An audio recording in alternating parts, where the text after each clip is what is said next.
Si en 2026, tu es capable de rouler en Mercedes-Benz, en BMW ou en Audi, mais tu choisis de rouler en Toyota Corolla, ou à défaut, tu es capable de payer un appartement qui coûte $3,000 le mois, mais tu choisis de vivre dans une chambre ou un basement qui coûte $800, ou à défaut, tu es capable d'utiliser un téléphone comme le 17 Pro Max, mais tu choisis d'utiliser un téléphone comme le iPhone X. C'est ce qu'on appelle le financial wisdom, c'est ce qu'on appelle de l'intelligence financière. Mais si à contrario, le maximum que tu peux rouler comme voiture, c'est la Mercedes-Benz, et tu roules à Mercedes-Benz, ou à défaut, le maximum que tu peux utiliser comme téléphone, c'est le 17 Pro Max, et tu utilises le 17 Pro Max, c'est ce qu'on appelle financial disaster. Bonsoir la famille, j'espère que vous allez très bien. Nombreuses personnes aujourd'hui s'étonnent qu'ils ont travaillé toute leur vie, mais à la retraite, ils se retrouvent pauvres. La majorité des personnes vivent au-dessus de leurs moyens. Certains s'en rendent compte, certains ne s'en rendent pas compte. C'est pour ça qu'aujourd'hui, je veux partager 2 erreurs financières que de nombreuses personnes font, mais qui sont étonnées qu'à leur retraite, ils n'ont plus rien. On en a des tontons comme ça dans la famille, qui étaient riches, qui avaient des enfants dans des grandes écoles, qui vivaient dans des beaux quartiers, mais qu'à la fin, le jour où ils ont perdu le boulot, ils sont devenus simultanément pauvres. On connaît de nombreuses personnes comme ça aujourd'hui. C'est pour ça que la première chose que je vais partager ici avec vous, c'est ce qu'on dit, vivre en dessous de ses moyens. C'est très important, la famille. Très important. Je vais prendre un exemple. Par exemple, j'ai rencontré une jeune dame au Cameroun. Ouais. Je suis venu au Cameroun pour mes vacances en 2025. J'étais dans un restaurant quelque part à la Bonapriso. Ouais. Je suis en train de manger au restaurant, je vois une jeune dame qui mange au restaurant. Donc j'approche la jeune fille. Ah, je cause avec elle. Et après un certain moment, on se change de contact. Ouais. Dès qu'on se change de contact, je dis, OK, je vais te rappeler. Du coup, quelques jours plus tard, on se voit. Elle m'invite chez elle à Bonapriso. Et quand j'arrive chez elle, je pensais que c'était chez tes parents, tu vois. Parce que c'était une jeune fille, 25 ans. J'arrive, je lui demande, ah, c'est chez tes parents ici, c'est chez qui ici? Elle me dit, c'est son duplex. Je dis, ton duplex comment? Est-ce que c'est toi qui as construit? Parce que j'étais un peu confus. C'était un duplex à Bonapriso, extrêmement cher. Je lui demande, le duplex, ça coûte combien? Elle me dit, le duplex coûte 1 million. Je dis, what? Il dit, tu payes 1 million tous les mois ici. Elle me dit, elle paye 1 million tous les mois. Comme le dehors est tellement mauvais là, je suis curieux de savoir. Après quelques jours, je pars. J'ai fait l'investigation pour m'assurer que là où elle m'a dit qu'elle travaille, c'est effectivement là où elle travaille. Et je me rends compte qu'effectivement, elle travaille dans une grande institution de la place. Parce que quand j'ai fait mes recherches, j'ai eu des informations que lui, elle travaille là-bas. Et tout, et tout, et tout. Boum. Je reviens maintenant, je lui demande que, ah, mais tu touches combien le mois? Elle me dit, gross income, c'est 2 millions. Mais après les taxes, elle a 1,8 million. C'est-à-dire que tu as 1,8 million, tu as 1,8 million le mois, tu as 25 ans et tu payes un duplex à Bonapriso à combien? À 1 million de francs CFA. Il te reste 800 000. Et dans les 800 000, il y a l'eau, il y a l'électricité, il y a tes sorties de tous les week-ends, manger dans les grands restaurants à Bonapriso, tes collègues et tout ça. Pourquoi tout ça? Elle me dit non, vraiment, tu sais, je suis encore jeune, je dois vraiment vivre ma vie. Big mistake.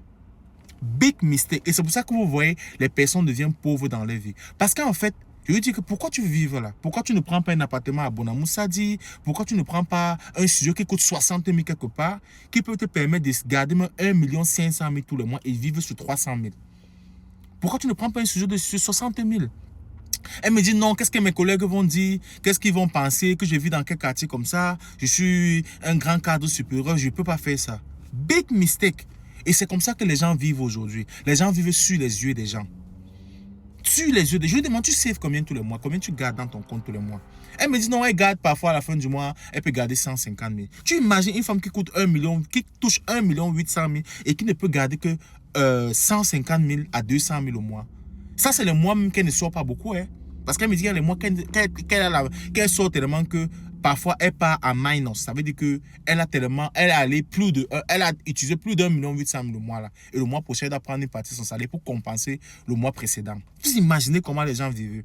Tout simplement parce qu'elle veut que les collègues viennent chez elle, on voit qu'elle est dans une belle maison. C'est la même chose que j'ai rencontré une dame ici qui paie un mortgage de 4 000 $. Alors qu'elle n'a que 6 000 $ le mois. Tout simplement parce qu'elle veut vivre dans une grosse maison où elle a pris quelqu'un qui loue son basement. Tu prends un homme qui vit dans le basement, qui loue ton base, une chambre dans le sous-sol. Et tu as 2 filles dans la maison. Tu ne connais pas qui est le monsieur. Et si tu rentres un jour comme ça qu'il a abusé tes filles, qu'est-ce que tu vas dire? Les gens viennent chez toi avec les esprits. Tu connais qu'ils viennent d'où? Il fait quoi? Pourquoi vivre dans les quartiers chers? Tout simplement pour montrer aux gens que oui, Je vis dans un bon quartier, mon morgue c'est dans les 4000, mais elle a 2 boulots, elle n'a pas de vie. Elle travaille de 8h à 23h tous les jours, lundi à samedi. Ça, c'est la souffrance. Et tu finis comme ça, tu pars en retraite, tu seras même plus capable de payer cette maison-là que tu as pris pour 25 ans. Maintenant, tu vas voir des personnes dans la VS en train de travailler dans les supermarchés. Parce qu'il y a un temps pour toute chose. Quand tu es jeune, tu travailles, c'est le moment pour toi de garder l'argent, de save et d'investir. Vous voyez, c'est la première erreur que de nombreuses personnes font. Je reviens sur la jeune fille que j'ai rencontrée au pays. Je lui ai demandé, est-ce que tu penses que tu peux move, par exemple, dans un quartier qui coûte 60 000? Elle m'a dit, never. Je ne peux pas move dans un quartier qui coûte 60 000. Vivre dans un quartier comme Bonapouzo. Moi, je dois vivre à Bonapouzo. Tu vois? Alors, elle serait étonnée qu'à la retraite, elle se retrouve pauvre. Avec une femme comme ça, tu ne peux pas avancer. Donc, j'ai turn off pour la relation directement. Et compris que on peut parler quelque part. Parce qu'il y a des gens comme ça que vous ne pouvez pas progresser avec eux. Ça, c'est un autre sujet qui va parler de notre vidéo. Mais c'est pour vous dire comment les gens utilisent leur argent. Vous voyez, c'est comme ça que les gens flexent beaucoup. Les gens sont ici aux États-Unis, ils vont prendre des grosses voitures qu'ils ne peuvent pas afford. Ils vont prendre avec les taux d'intérêt élevés qu'ils ne connaissent même pas. Et à la fin, ils se tournent que sur les 5 ans, ils payent la voiture en 7 ans et ils payent la voiture 2 fois. Parce qu'ils ne comprennent pas ce qu'on appelle le taux d'intérêt, ils ne comprennent pas ce qu'on appelle le système de crédit, ils ne comprennent pas ce qui entre dans le principal, ce qui paye, ce qui part dans les intérêts, ce qui part dans son principal. Et tu vois, les gens ne comprennent pas, les gens ne prennent même pas le temps de faire une étude de leurs finances. La famille ne fait pas ces erreurs. L'étude financière dit que si tu as un salaire de 2000 $, le maximum que tu peux afford, c'est 400 $ en termes de location. Si tu payes déjà plus de 400 $, ça veut dire que tu vis au-dessus de tes moyens. Moi, je vous dis, vivez minutieusement, gardez l'argent et il faut save. En tout cas, je vais faire une série de vidéos sur les investissements maintenant parce que je pense que c'est un sujet qui est très important. La deuxième, je vais partager ça dans une autre vidéo. Je ne veux pas que la vidéo soit trop longue. En tout cas, la famille, partagez massivement cette vidéo sur Facebook, sur YouTube et sur TikTok. Et dites-moi en commentaire si vous connaissez quelqu'un qui vit dans le même paraître, le même show-up. Est-ce que vous en connaissez des gens comme ça? Dites en commentaire, la famille. Est-ce que vous vivez cette situation? 2026, c'est une année que vous devez tout changer dans votre vie. Vous devez changer vos finances, vous devez changer votre travail. En tout cas, la famille, il y a des vidéos comme ça qui vont arriver. Passez une maximum de journée et bonne année et ciao.